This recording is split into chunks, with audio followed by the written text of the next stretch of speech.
stop thinking about what you need to get done and what your business needs to accomplish, and start thinking about what you and the team can do, and bring out of them something good. Do you feel the pressure to grow your business, but doing so feels a bit like drowning? Welcome to Slow Growth Business, the show for business owners and leaders to quiet the noise and lead your business to success, one day at a time, slow and steady. If you feel your business is running you and you're ready to run it, you've come to the right place. Now, here are your hosts, business coaches Jimmy DeGroot and me, Kyle Bullock. So, Kyle, last week we left off. Thanks for joining us, everybody, by the way. Welcome. But last week we kind of left off with first steps, baby steps in making organizational change. And I'm surprising you with this one today. What about me as a leader? What if I need to do some brush up as a leader? What I'm thinking of is specifically, okay, we're putting organizational structure in place. We're getting job descriptions. We're getting everything running smoothly. We're writing great recipes for our organization. But what about me as a leader and developing me so that I know either I'm the person who is going to be managing this day to day, or maybe I'm the overseer, and then what kind of a leader am I? Am I a good leader? Do people love me? Do they want to follow me, etc.? So let's talk a little bit about that. Okay, I gotta say, you're a turkey. Why? Because it's funny, but the audience doesn't know, is like right before we hit recording, I just raced over here from my store where for like 3 or 4 hours, I was just sort of, we had stuff going on that needed decision making. So I was like, you were bull in a china shop. You were taking charge. And we just had to get stuff done. So I go in and I said, all right, I do this. And so I'm going in go mode, and I come back here and I was just talking to you about, oh my God, I'm in go mode right now, and blah, blah, blah. Mm-hmm. And then you hit record, and then you lean back and go, what about leadership? You're right. Everything rises and falls on leadership, not just running around and making decisions and being the guy. But listen, I've been in that mode. And we all have days where we have to do that. Yeah. Right? We've got to jump into do it, be it guy. Right? Yeah.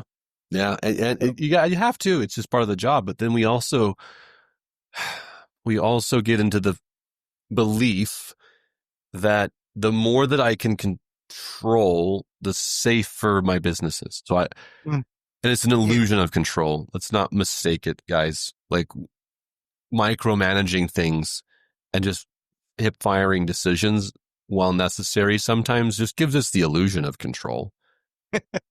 The thing that, if I'm being honest to myself right now, having just done that for 4 hours, right, the only thing that it really produced is momentum. I walked over the store. There was some projects on the thing. They'd stalled out, and everyone's waiting for something to move on it. And everyone's just, kicking dirt. And I'm going, all right, let's get momentum. So I push it.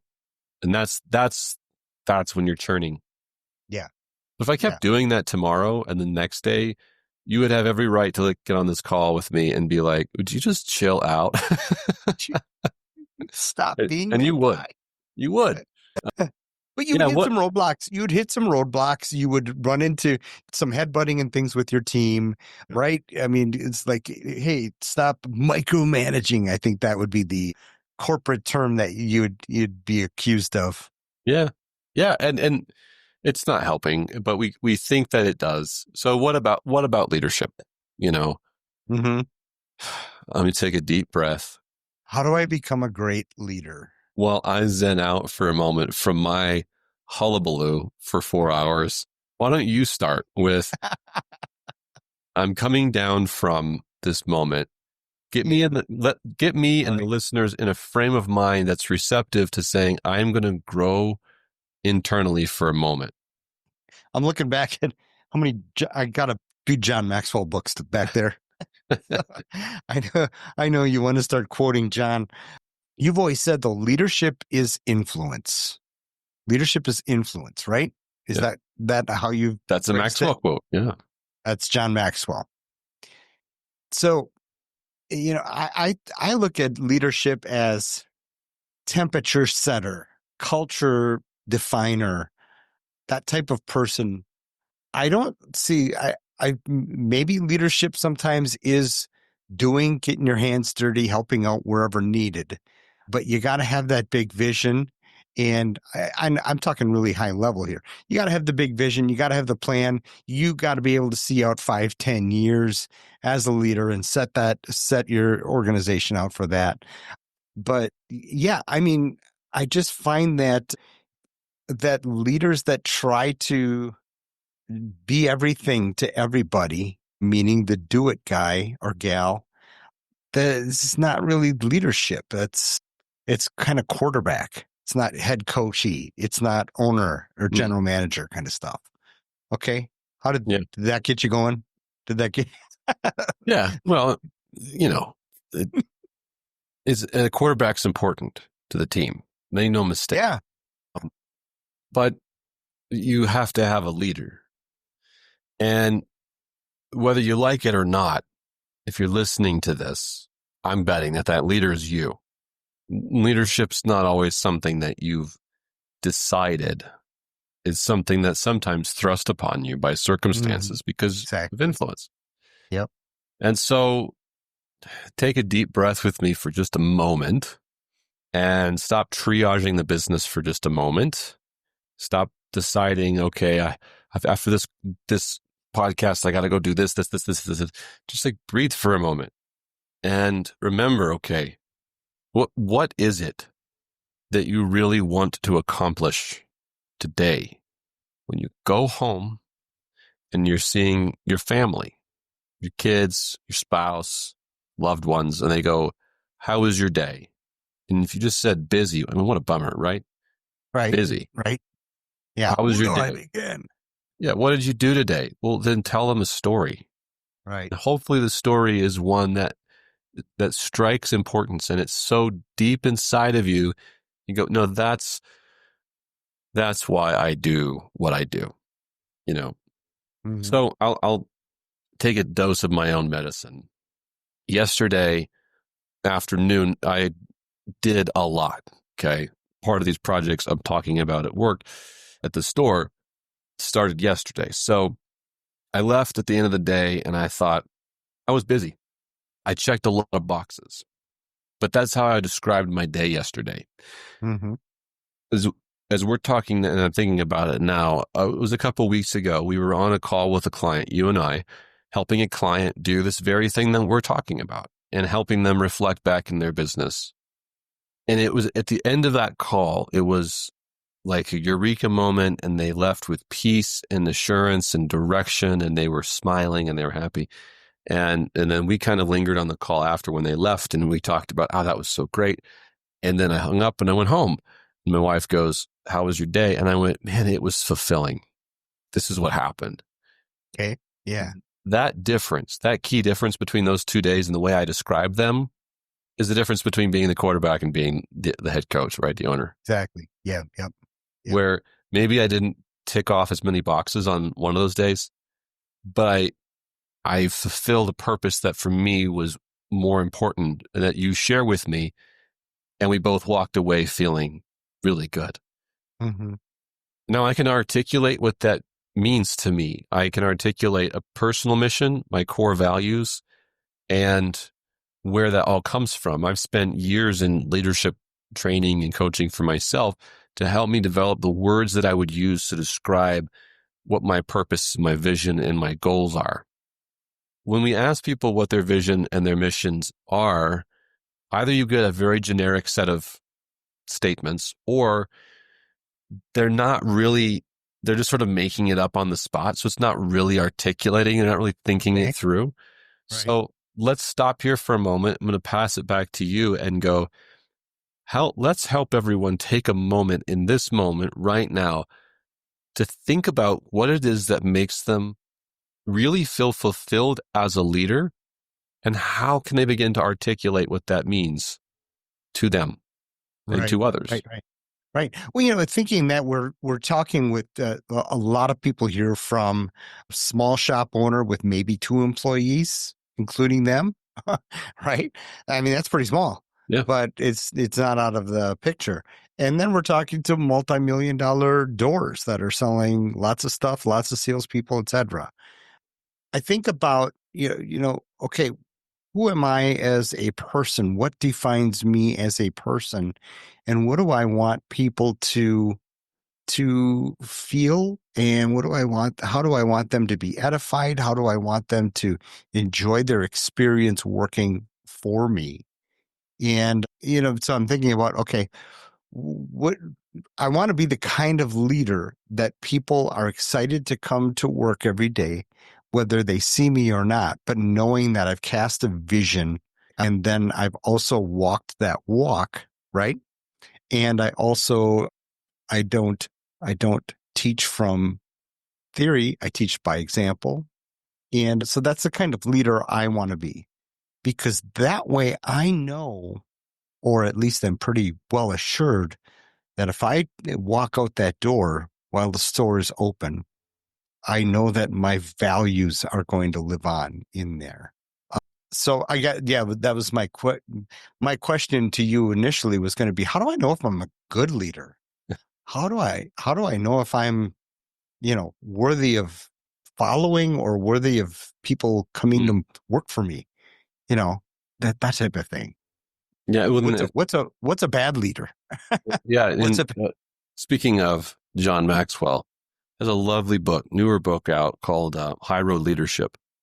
Mm-hmm. And it talks about this a bit. For those who want to read something and listen to something, he recorded it as well. It's a great listen. But can sum it up with kind of within this. Good leadership, as we'll define it here, is when you value others. Ooh. Bad leadership is when you value self. Right? Oh.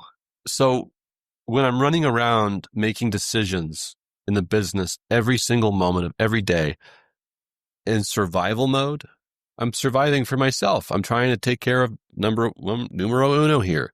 And everybody else around me is just there to serve that. Maybe we don't notice it's that egregious, but here's how I notice people describing their stores in this kind of state. Okay. They're talking about their employees being lazy. They're talking about their employees not showing up, not doing the right thing. They just don't listen. There's this kind of finger pointing that the owner or the managers do, and they're going, they just don't get it. They don't know what That's all that. Yeah. And on a complete other note, let me talk about one of our clients who, bless my heart to hear this, said to us very recently, he looks at their team, he sees potential that's unmet, and he just wants to bring it out of them. Yeah. That's the difference, right? He's looking at them and he says, I want to bring something out of them. Mm. And so good leadership, if you can take a moment, breathe with me, stop thinking about what you need to get done and what your business needs to accomplish, and start thinking about what you and the team can do, and bring out of them something good. So real quick, I'm probably rambling more than I should on this one, but no ramble, buddy. You're doing awesome. You're just leading me one thought after another. And so let me invite every listener right now, real practically, I'm going to lead you on a reflective thought process with me. Okay. So I want you to think about the people that you work with right now. So I'm going to give you some moments of silence to think. I want you to picture their faces. I want you to picture their names and their faces sitting down and looking at you right now. And I want to challenge you that as you think of a person, I want you to think about, what is that person's talent? What is that person's greatest value as a person? What do they bring to the table? I don't care how much they frustrated you or whatever they got going on. Just breathe for a moment, picture that person, and their name, and I want you to think about the greatest value that person has. So I'm going to give you about 10 seconds. Now that you've thought about that person and the greatest value, I want you to now ask, how can I bring out that value more in that person? How can I grow that person in that area now? So you formulated a plan last week. We had some ideas of what we don't want to be and what we do want to be. And this week, as we think about your team and becoming good leaders, let's think about the greatest values of your team. What can you do to bring out that great value in that person? Wow. Wow. I don't feel like we can move on. I feel like that's, but not only a great place to end, but a great place to dwell for a while. Doesn't that make sense? I need to, honestly. Yeah. I mean, I just said it, but I also was like, oh my God, I got to sit here and I want to think about my team and who we work with and do that. So there you go. Let's do that. You and I have the opportunities with some of our clients right now to be doing that. So I'm excited about that. Yeah. To move into that. And, there's a million follow-up questions. And the irony of our discussion right now is just this morning, I submitted an article to a sales magazine in the jewelry business about when you need to let this person go. And it was inspired on your thoughts last week, or you and I talked a little bit about earlier this week about the fact that, it's the health of the business. The business is why we're here. I won't go into this right now too much, but it's just, there are some, while right here we're talking about really cherishing these people and working with these people, still ultimately it's got to be about business. But yet still working with edifying, feeding, growing these people is going to help the business, and we can all have a great time doing it. There's just sometimes when we have to say goodbyes, and that's another podcast, right? Yeah, another podcast. So, yeah, I mean, I would seriously challenge yourself as to how can I be the leader that I want to be. I don't want to say better leader. I want to say leader that I want to be. Mm-hmm. And I love that, thinking about your people. We're trying because now, you're going to be focused on them. You're going to be not self-centered. You're going to be people-centered. Well, all this stuff, if you did it last week, on the last episode, we talked about, again, what you don't want to be and what you do want to be, and just creating a vision of where you want to go. You just won't get there by yourself. The only way you'll get there with any level of joy or peace or success is if you have people around you who will share that vision. And the only way that they can share that is if you invest in them. So trying this thought experiment out this week, dwell on it. And if you're a writer, write it down. The person, their name, and their greatest value, then answer the question, what can I do to bring that value out more in that person or grow it into something even bigger? Yeah. Yeah. One last thing I want to finish up with before we go is that one of the things that I've done that has worked for me in being a leader is display vulnerability. And when I say vulnerability, I refer to a session where I had with my team that I just said to them, I just got here and nobody else wanted to be the manager. So I'm the manager. So you guys got me. You have so much more experience than myself. You've got more time invested in this. I'm going to make decisions, but I'm only going to make decisions with your input after I've gotten everybody's input. So there was a vulnerability there where basically I don't know how to do this, but with your help, I'm going to do it. And maybe that's a topic for another podcast, but vulnerability can be an amazing display of leadership in a few different ways. So I don't know what John Maxwell has to say about that, but I'm going to get that book. What was the name of the book? High Road Leadership. It's one of the newer ones. It's really good.